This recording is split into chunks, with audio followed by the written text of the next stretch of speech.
Hey guys, Rob from the Off-Grid Tiny House. Just got done a job, so I'm back here and my dad needs to work next door at his trailer, so turn the power on for him.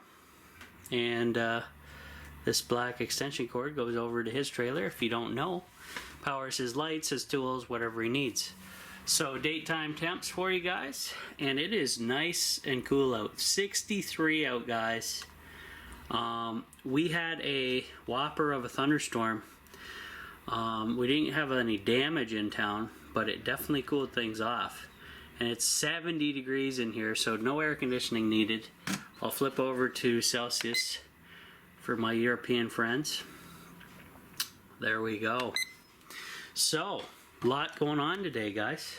Tiny house is a mess, as usual.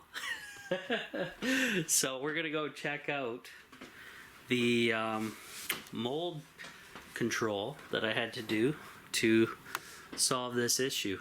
Now, my ceiling is holding up the wall, so I had to tilt it out this way and use my ladder to kind of shoot it out. But it looks like my bleach treatment did very well at cleaning everything up. Now, there's a little bit of black out here still, and this is still tacky from the vinyl glue. So this is going to be exposed when I put the wall back anyways. So what I'm going to do is I brought some Lysol wipes, and I'm probably just going to wipe down all the surface one more time before I put everything back together. And everything looks pretty fine and dandy. So I got to check behind this wall. I sprayed bleach down the wood here, and I assume it would saturate and soak into the wood and kill that, so I'll check that as well, wipe it down, and go from there. So we did get water with that rainstorm, quite a bit, and I still have quite a bit on hand, which is always great. And you can see the sediment filter is really working and getting a lot of nasties out of the rainwater, which is great. That's the whole purpose. So eventually I have to wash bedding and stuff, but being as it's 10:45 and I'm kind of pinched for time today, I have to take my mom in for her final checkup for her cataract surgery. So everything went well, and I guess they're doing their testing today. Her appointment's at 4 o'clock. Now it's out of town, so I have to leave about 2:30 back to the parents' house, pick her up, and off we go on the highway. So yeah, I have limited time here today at the tiny house, so I'm gonna try to get as much done as possible, and yeah, go from there. Hang in there, guys. Okay guys, so just as an extra precautionary, I have this Lysol 99% disinfecting wipes that I'm just going to rub down all the lumber and the flooring with, and go from there. Just as an extra added bonus. Might as well. And that is the wall trying to kill me from behind. So yeah, good stuff. So that bleach really did wonders. And I picked that Old Dutch brand up from my local Dollar Tree, because you guys know I love the Dollar Tree and the dollar stores here. And hey, cheap fix. And I'm very happy with my pressure sprayer that I bought. Multi-uses, guys, help save the tiny house. Really can't beat it, to be honest. I'm loving it. So I think everything turned out really nice here. Like I said, this part is still going to be exposed when I put the wall back in. So really not too concerned about anything. And these black marks here are basically the glue, part of the glue. But like I said, we're gonna do what we do. And I'll use a fresh wipe for the wall behind me here.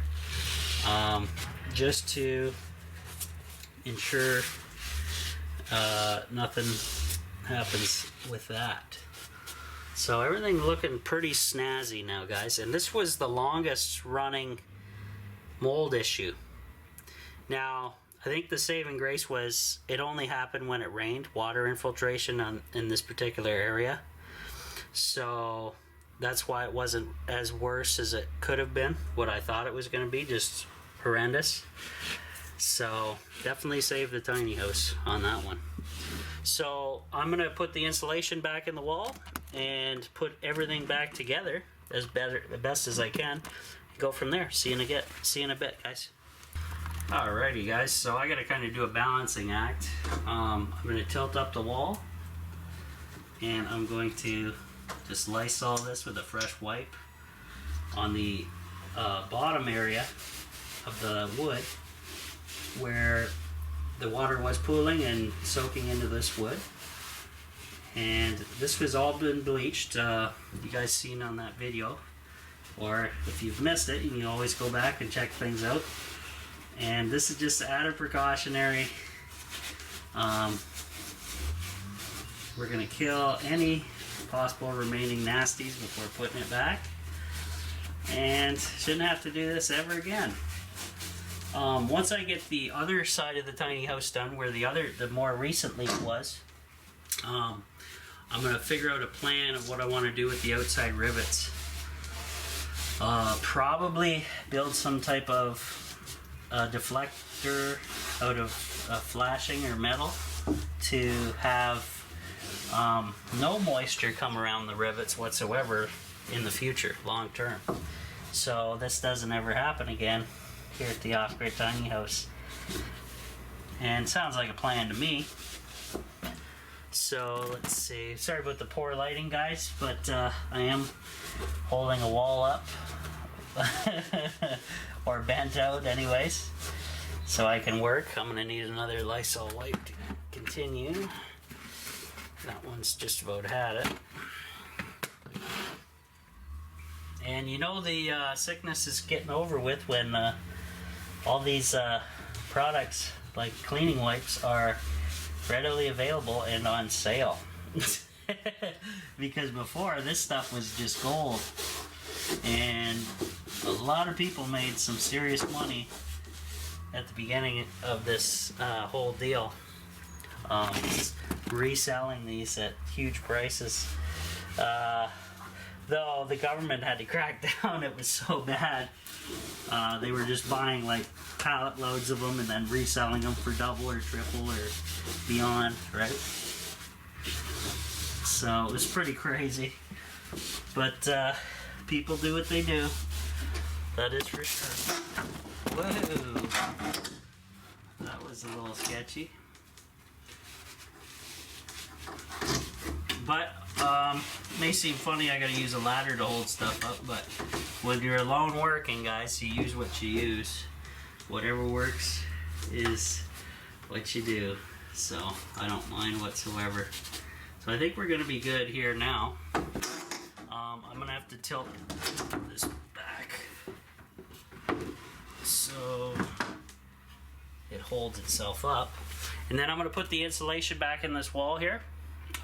Put the Mylar survival blanket radiant barrier material back, tape it on because I did cut it, and go from there. We'll start reassembling the wall. Probably throw it on time lapse, and that way I can put some music on while working. Sounds like a plan to me.